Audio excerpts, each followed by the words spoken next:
Can we stop asking men to take care of us and pay our bills immediately as soon as we meet them? As if they're obligated to financially make sure we're secure fresh out the gate.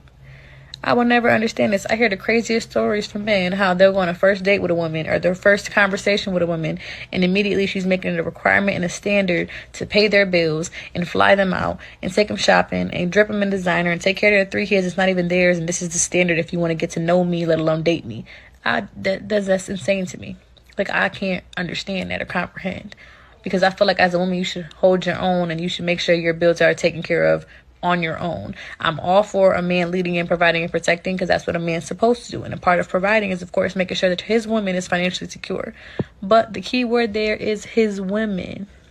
You can't just meet a man. He doesn't even know you. Y'all don't even know if you're going to be together. And the standard is you got to pay my bills. Like, that's crazy to me. But if a man met you on the first date and the first night and he wanted to have sex with you, you would be appalled and offended.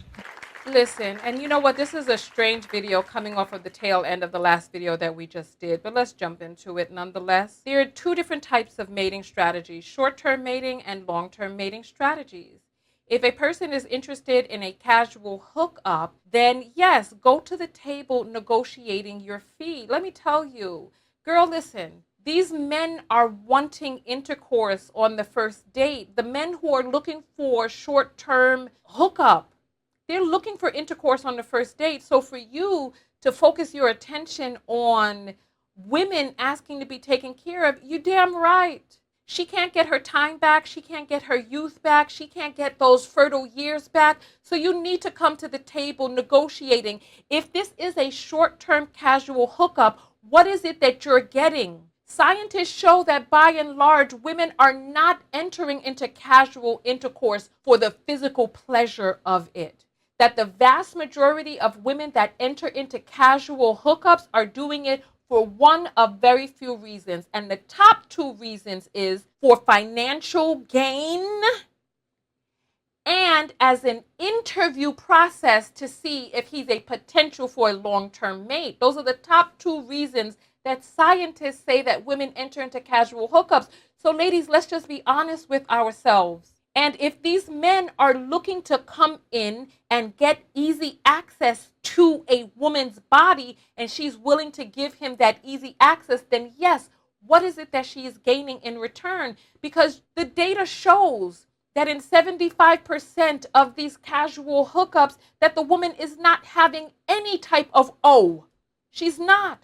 So she's not receiving the physical pleasure. She's not getting the physical release. And you want her to stop talking about getting payment in exchange too? Now, the difference between this and the last video that we just saw, where I was criticizing that girl for having her butt cheeks out. I have mad respect for myself. Where would you take me on the date? Is that your answer? After the crib, we can go get some food wherever you like. That's because of the incongruency. Okay.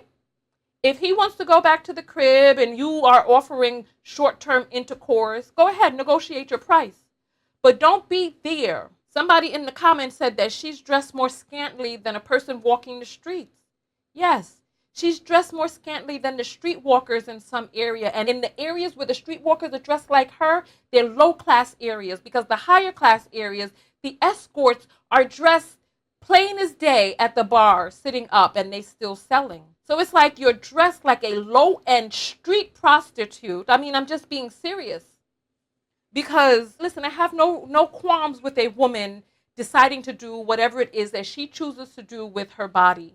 As a self-love specialist, I want you to love yourself and do what is in the best interest of your self-preservation, your self-honoring, all of that.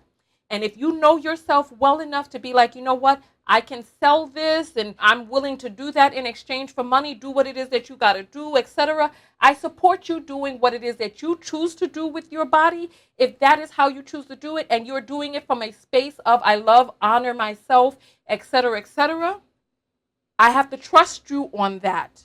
Go and do what it is that you want to do. But when there's the incongruency of being dressed like a woman at the Point, for those of you who are from the Bronx, you know Hunts Point.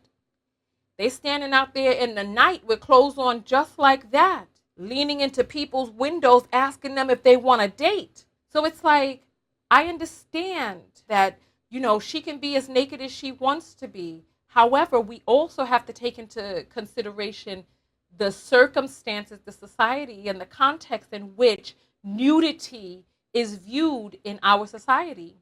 And she's wearing lingerie. She's not at the beach. She's in a dating scenario wearing what you would wear to bed with your significant other or somebody who's buying what you're selling.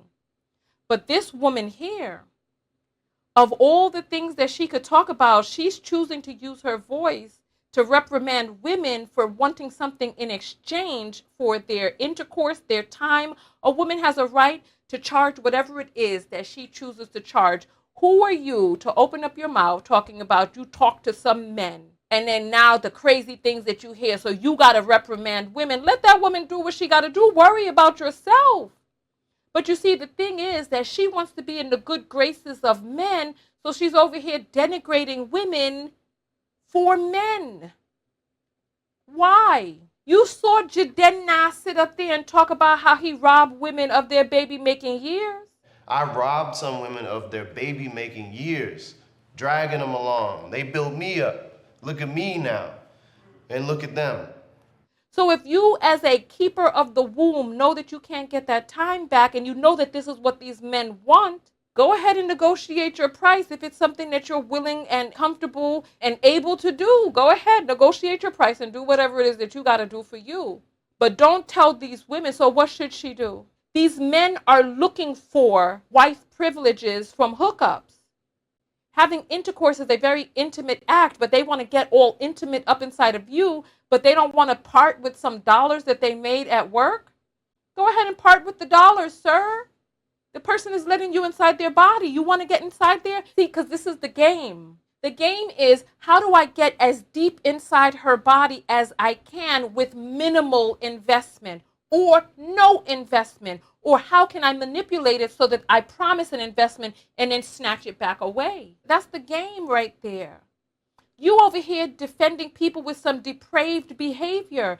A man who is looking for long-term commitment is not out on the dates with these girls who are selling because they can get the vibe before they even go out. But what you're doing is you're defending some men who know that they're going out there for the hookup. And you over there trying to beat down, you're trying to subdue the women.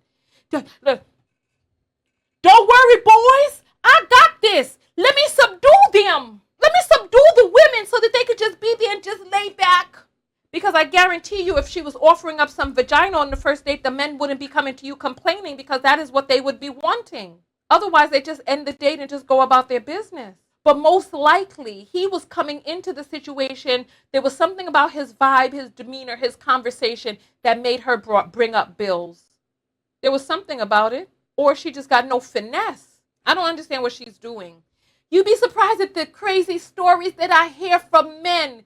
Yeah, you hearing the stories of their complaints, but are you hearing the stories of what it is that they're doing and how they getting down for the get down out there? About how they slinging peen from California to Connecticut. They're not telling you about that. About how they use this so much that they can't even get aroused from normal play anymore. That now they have to go deeper and dive deeper into more depraved behavior so that now they are trying to trick women who are selling out of the sale price and fee. And then hitting them with bricks afterwards. Okay, no, that was all base. All right, listen. On that note, girl, listen, just stop this. Stop this. You're too young and you're wasting your time. Let men fight their battles. They know what they're doing. They're looking for cheap, easy punani. The men who are looking for long-term committed monogamous relationships, they're approaching it in a different way. And they damn sure aren't complaining to you about women trying to sell it on the first date. They're not doing that. No. Because they know where to look. They're going to eHarmony, not Tinder. They're going to a serious website that's for serious people looking, or they're going to a matchmaker or having somebody that they know connect them with a person. But no, they're swiping right. And what was the woman doing, wearing, and being on this site before she came out to this date? You know what I'm saying? Because it's like they want to try to turn a blank into a blank blank. See, so many words we can't say. But nonetheless, let me go on and get out of here. This is foolishness. Be a part of the live show with thousands of other viewers. Go to TonyaTKO.com/text and join the text notification squad and get a text whenever I go live. Support the show and yourself, and I'll see you on the next live broadcast.